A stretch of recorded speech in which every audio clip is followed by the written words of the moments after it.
जो लोग जाति के नाम पे समाज को बांट रहे हैं, जिन लोगों ने उत्तर प्रदेश को दंगों की आग में झोंकने का काम किया था, जिन लोगों ने उत्तर प्रदेश के नौजवानों के सामने पहचान का संकट खड़ा किया था,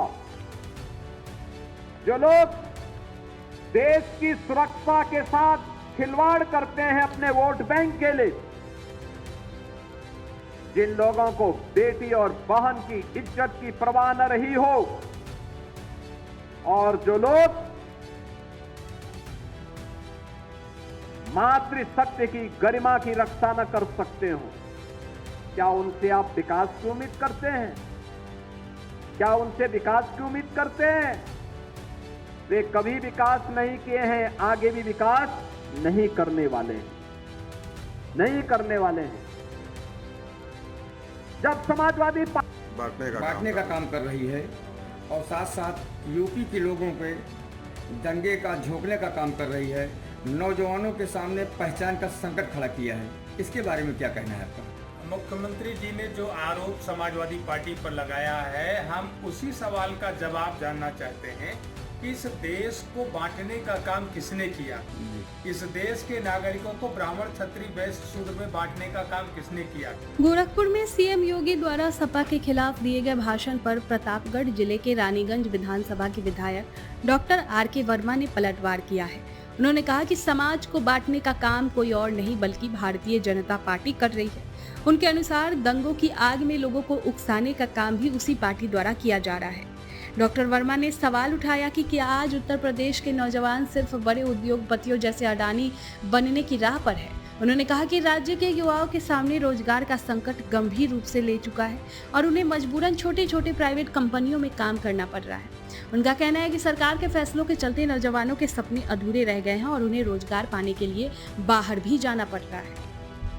विधायक ने अपनी प्रतिक्रिया में ये भी जोड़ा कि नौजवानों की समस्याओं को नजरअंदाज करके केवल राजनीतिक रोटियां सेकना किसी भी हाल में सही नहीं है। उन्होंने कहा कि देश और प्रदेश की युवा शक्ति ही असली बदलाव ला सकती है और इसके लिए सरकार को ठोस कदम उठाने की जरूरत है। आर.के. वर्मा ने इस मौके पर कहा कि यदि नौजवानों को सही अवसर और रोजगार नहीं मिले तो आने वाले समय में ये प्रदेश और देश दोनों के लिए चुनौती बन सकता है। उन्होंने मुख्यमंत्री और भाजपा नेतृत्व से अपील की है कि वे केवल भाषणों तक सीमित न रहे और युवाओं के लिए ठोस रोजगार योजना को लागू करें। अभी गोरखपुर में माननीय आदित्य मुख्यमंत्री जी एक सवाल किए हैं कि आपकी पार्टी समाज को मतलब बांटने का काम कर रही है और साथ साथ यूपी के लोगों पे दंगे का झोंकने का काम कर रही है, नौजवानों के सामने पहचान का संकट खड़ा किया है, इसके बारे में क्या कहना है आपका? मुख्यमंत्री जी ने जो आरोप समाजवादी पार्टी पर लगाया है, हम उसी सवाल का जवाब जानना चाहते हैं कि इस देश को बांटने का काम किसने किया? इस देश के नागरिकों को ब्राह्मण, क्षत्रिय, वैश्य, शूद्र में बांटने का काम किसने किया? इस देश के लोगों को हजारों जातियों में बांटने का काम किसने किया? रही बात नौजवानों के संकट का, तो मैं आज पूछना चाहता हूं कि क्या आज उत्तर प्रदेश का नौजवान अडानी बन गया है? नौजवान रोजगार के संकट से जूझ रहा है, नौजवान बेरोजगार है, नौजवान आत्महत्या कर रहा है, लेकिन सरकार को उसकी चिंता नहीं है, सरकार को अपने उद्योगपतियों की चिंता है। रही बात उन्होंने जो कहा कि महिलाओं की सुरक्षा का जो मामला है, मैं पूछना चाहता हूं कि कौन ऐसी सरकार रही है? मुख्यमंत्री की जी के ऑफिस के सबसे सन्निकट महिला के साथ अन्याय हुआ, महिला की हत्या कर दी गई। ऐसा अपराध पहले कभी नहीं हुआ था।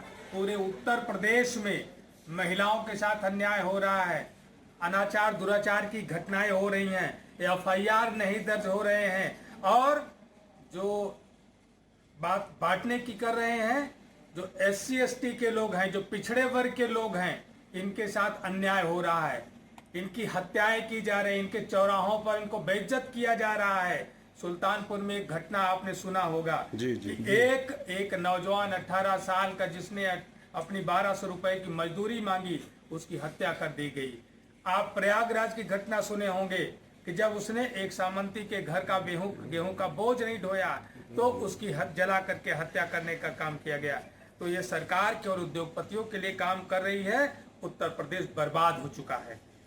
अभी सर एक सवाल मेरा और है, कि अभी हाल ताज में कुछ खबरें ऐसी निकल के आ रही हैं, सोशल मीडिया पे भी चल रही है कि नकली खाद को लेके आपके नगर पंचायत कटरा गुलाब सिंह में, देखिए, इसके बारे में क्या कहना भारत चाहते हैं? सरकार ही जो है खाद की उपलब्धता नहीं सुनिश्चित करा पा रही है, जिसकी आड़ में जो गलत कारोबारी हैं, जो मुनाफाखोर हैं, नकली खाद को मार्केट में ला करके और सहकारी समितियों में ला करके उसका कारोबार करने का काम कर रहे हैं। हमने कटरा गुलाब सिंह नगर पंचायत में इफ्को बाजार में नकली खाद पकड़वाया और मैंने उसका सैंपलिंग करवा करके जांच करने के लिए भिजवाया है। निश्चित रूप से यह सरकार का पूरी तरीके से फेल्योर है, किसानों के साथ धोखाधड़ी है। तो सर जांच कहां तक पहुंची, कुछ आप जांच मेरठ की लैब में जा चुकी है और जल्दी ही उसकी रिपोर्ट की प्रतीक्षा है। जो भी अपराधी हैं, जो अपनी मुनाफाखोरी के लिए नकली खाद बना रहे हैं, किसानों के साथ धोखाधड़ी कर रहे हैं, उनको जेल की सलाखों के भीतर भेजा जाएगा। अच्छा सर, इसमें लोगों का ये भी कहना है, कुछ लोग कह रहे हैं कि आप इसमें राजनीति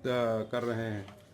क्या किसानों के हक की बात करना राजनीति करना है? जी। क्या इस देश में जो मुनाफाखोर हैं, जो गलत कारोबारी हैं, जो नकली खाद बनाने वाले लोग हैं, उनको संरक्षण देना राजनीति है या उनके खिलाफ कार्रवाई कराना राजनीति है? जो लोग इस तरीके की बात कर रहे हैं वो ऐसे माफियाओं से मिले हुए लोग हैं। ठीक सर, बहुत बहुत धन्यवाद। दोस्तों, अगर आप चाहते हैं कि आपके संस्थान, व्यापार या ब्रांड की पहचान हर घर पहुंचे और आपकी आमदनी में दिन दूनी रात चौगुनी तरक्की हो, तो अब वक्त है निगाहे इंडिया न्यूज पर अपना विज्ञापन देने का।